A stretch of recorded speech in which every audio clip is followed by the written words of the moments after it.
at least 9 members of the European Union have agreed to launch a joint military intervention force in Europe.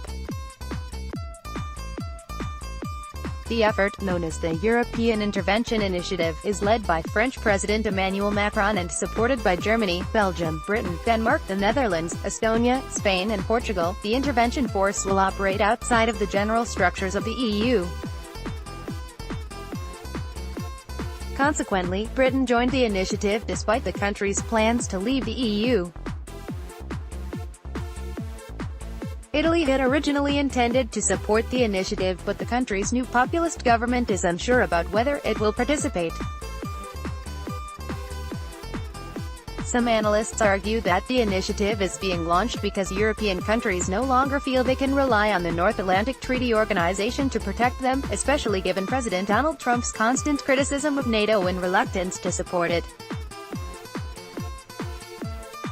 NATO officials have also expressed some concern that the initiative could undermine NATO, or set up parallel institutions. Meanwhile, other critics of the European Intervention Initiative have worried that the project will be too heavily influenced by Macron, its initiator, and that the plans for how the initiative will operate are too vague. Macron originally floated the idea for the joint initiative in a speech last September. There was undeniably a lack of Cartesian clarity in Macron's description of what he was actually proposing.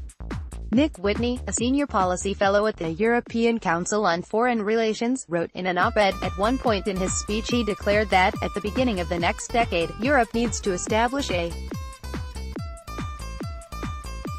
common intervention force, a common defense budget and a common doctrine for action," yet his description of the E2I seemed altogether less ambitious. His call was for an initiative aimed at developing a shared strategic culture. Whitney described Macron's proposal as a type of military Erasmus, the European Commission's educational exchange program, and added that other Europeans may be forgiven a degree of confusion about the project. The European Intervention Initiative will allow for joint military responses outside of both the EU and NATO frameworks. Meanwhile, the EU is formulating its own defense initiative, called the Common Security and Defense Policy. The EU and its member states have been celebrating the most recent steps in this direction, the launch of the Permanent Structured Cooperation, PESCO, to deepen defense cooperation, the launch of the European Defense Fund, EDF, to finance joint research and capability projects, and finally, the Coordinated Annual Review on Defense, CARD, which is supposed to synchronize EU defense planning, according to Carnegie Europe, the European Center of the Carnegie Endowment for International Peace.